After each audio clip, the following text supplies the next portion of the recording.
Yes, I do enjoy fine art. Thank you for noticing. There's a certain raw beauty to it that modern painters often fail to recreate. I always wanted to be an artist myself, but it'll be a long time before I can call myself that. I often say that patients are my canvas, but my job is more about restoration, obviously. I look at the damaged human minds and bring them back to their former beauty. I'm sorry, I'm probably boring you. No, it's not that. It's just... It's been a difficult couple of days. I'd really like to go home. Of course, and go home you will. As soon as we've done this little assessment, okay, you'll probably know how it works. I've read in your file you used to be a nurse. Yes, I know very well how it works. You want to check if I'm nuts. Well, I wouldn't use that expression, obviously. But yes, we have to make sure you're safe and figure out how to help you. Also, as a nurse yourself, you know there's always paperwork involved. These forms won't fill themselves. Honestly, Susan, you have nothing to worry about. This is just a formality. I could tell straight away that you are not nuts. Fine. What would you like to know? I will answer all your questions. Then I'll go home, take a long shower, and catch up on sleep. Wonderful. Let's see then. Where do we begin?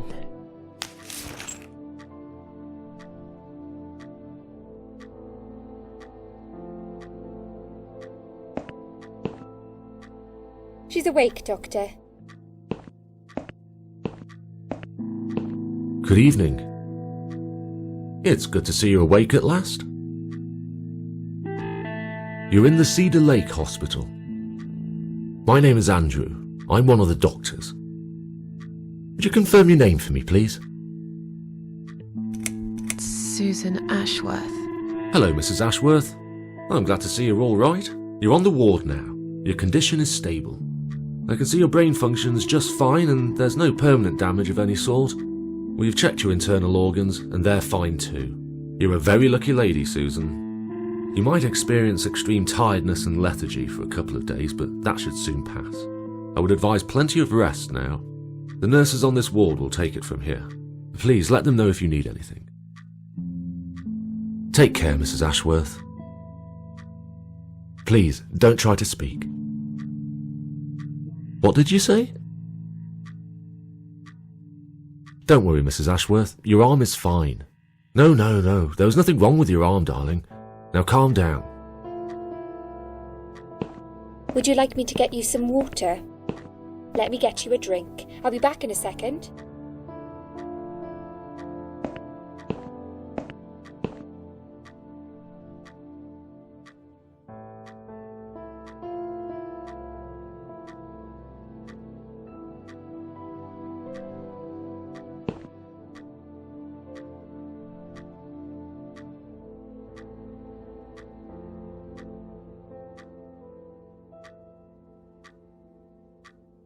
I'm sorry, Susan.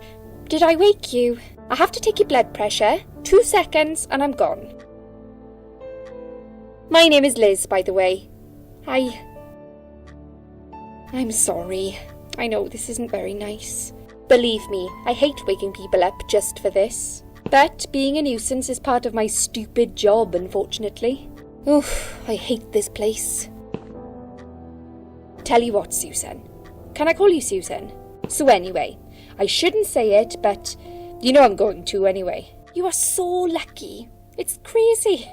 You doing what you've done, and her walking in, seeing what she saw. That was a chance. 1 in a million. I'm not making any sense again, am I? I'm tired. They're working us to death here, you know. Modern day slavery. One day I'll tell them what I really think. I swear I will. Ah, and here it is. You've got the blood pressure of an 18-year-old. Just wanted to say you're lucky, I think, and that I hope you've changed your mind about some things. Got to go, but I'll see you later. You take care, sweetheart, yeah?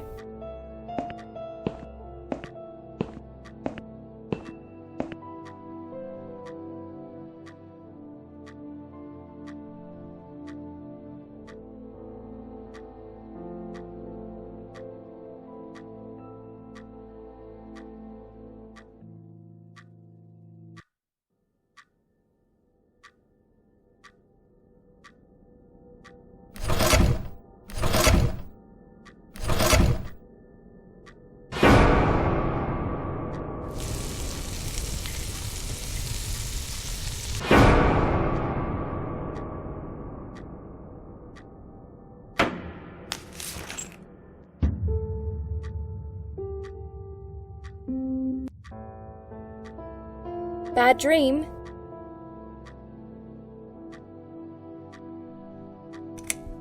Yeah, a really bad one.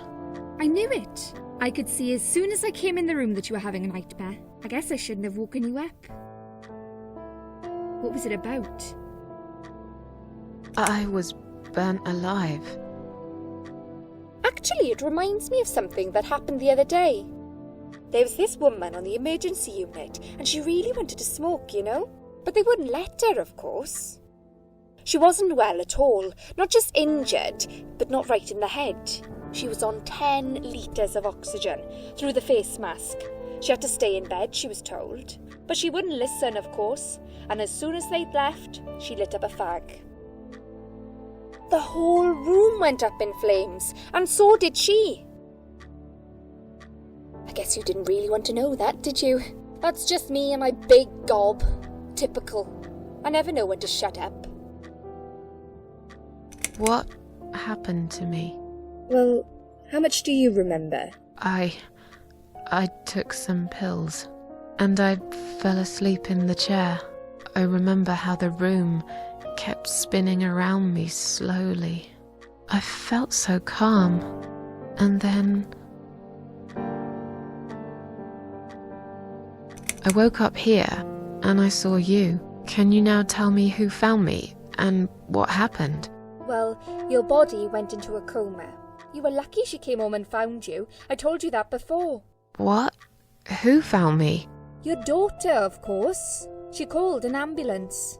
If it wasn't for her, you'd sure be dead now, Susan. My daughter? Yes. Why? Why'd you look so pale all of a sudden, Susan? I don't have a daughter. Whoever she is, she lied. But why would she do that? How should I know? I was in a coma, apparently. So she lied. It doesn't change the fact that you owe her your life. I was fine. I didn't ask for any help. Sorry. When will they let me go home? I'm not sure. Probably not today. Maybe tomorrow.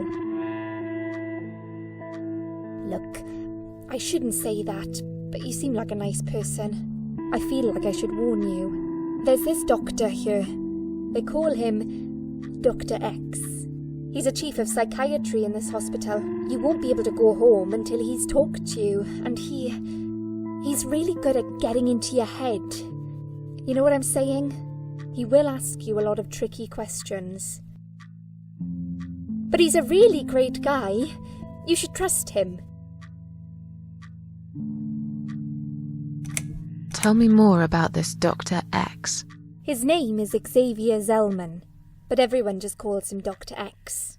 He comes on the ward often, usually late in the afternoon or in the evening. I personally really like him, but you hear all sorts of stories in a place like this, you know. I don't know what to believe anymore. All I know is he's been very friendly and supportive. Some doctors won't even say hello to you, but Dr. X usually stops and asks how I am. He knows I have some problems. He can see I'm not happy here. He actually offered me some free weekly sessions. I think I might take him up on his offer. What are they saying about him? Oh yeah, They say he's a big flirt. Nurses, cleaners, patients. He doesn't care, as long as they're wearing a skirt. One girl I knew, Linda, I heard they had an affair. Stupid girl. Well, she left, and I never saw her again. Now why do you think that is? Dr. X got her knocked up. They covered it up and quietly got rid of her. Probably paid her some money. I don't know how these things work, but it must have been enough to shut her up. I bet he'll be more careful now. But I can't really say a bad word about him, personally. Well, one thing. Maybe. Don't laugh, okay? He's got a weird smell. What do you mean? He smells funny. I don't know. Maybe it's just bad aftershave. Or maybe it's something he eats. Oh, thanks for the warning. I'll try not to get too close to him. Now that I think about it, there's something else too. I'll tell you this, Susan. He starts talking to you, and you just open up and tell him everything. It's very odd. I don't exactly hide things from people, but he got some really private stuff out of me. Really private. You know what I mean? Things I wouldn't tell my mother about. And we haven't even started those sessions yet. So, be prepared for that. Sure, but it's a bit too late for me to hide how I feel now anyway. I think I made it very clear when I swallowed those pills.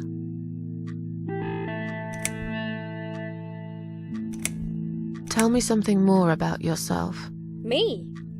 I'm a nobody. I'm just a hard-working girl. We all have to pay our bills somehow, right? I rent a room not far from here. There are 2 other girls living in the house. One is an auxiliary nurse, like me. She's always sick. The other one is a stripper. At least I think so. She's never home at night. Maybe she works at night, like you. Yeah, but I don't leave for work wearing red stockings and heels, do I? No, you're right. You're a real nurse, not some man's fantasy of one. I used to do all that for my boyfriend. You know, dress up as a sexy nurse and all. Well, I did it just once, really. He didn't like it that much. He didn't like me that much either. Broke up with me last Valentine's Day. Of all the days, he chose that one, eh? He never told me why, but I don't care anymore.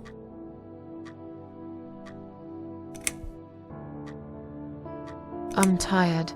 Let me sleep now. Fine. I'll see you again. Be careful who you trust here, Susan. They will be watching you. How do I know you're not one of them? You don't. But do I really look like a bad person to you? I don't know. Maybe not. I'll see you tonight. Remember what I said. Dreams are just dreams. But when they turn into nightmares, it's good to have someone there to pinch your arm and wake you up, right?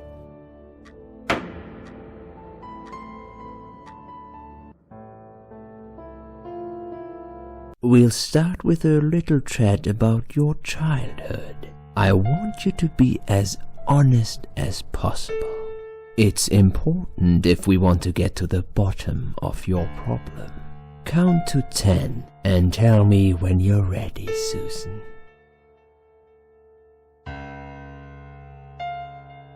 This isn't all about whether you're nuts or not, like we said before. It's about finding what has caused how you're feeling now and creating a working solution. In order to achieve that, I need to get to know you better. Can we talk about your childhood first?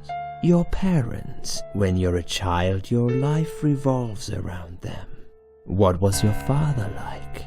Did you have a good relationship with him?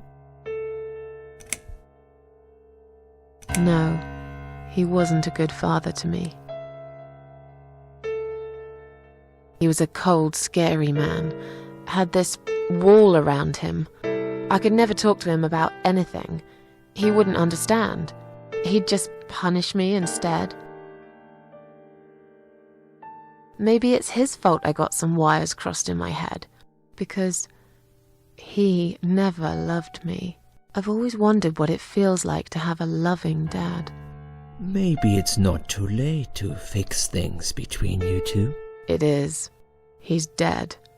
Cancer. 6 years ago. I see. But it isn't too late for you to put things right in your heart. Have you forgiven him? Why would I? He doesn't deserve to be forgiven. All he did was make my life hell. He destroyed my childhood. He always made me sad. Yes, sad is the word. It's all true, Susan.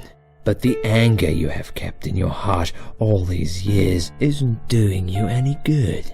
Don't you think you would be a better, stronger person if you could rise above it all? Aren't you becoming a bit like him, angry and bitter? Aren't those the things in him you hated most? My mind is already made up. I will never forgive that son of a bitch. I hope he burns in hell. Well, if you put it like that. Let's talk about your mother now. What was she like? Would you care to tell me about her? I lost her when I was still a child. So you were brought up by a single dad. What happened to your mother? She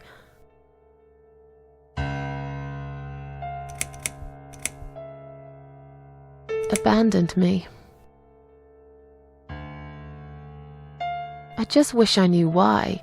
She never tried to contact me or anyone in her family. No letters, no phone calls, nothing. She can be dead as far as I know. It was just me and my dad. Every day spent wondering whose fault it was that she left us. A question without the answer. I guess we were secretly hoping that one day she would return. Naive fools. Okay, I'm beginning to get a better picture. That's enough about your parents for now.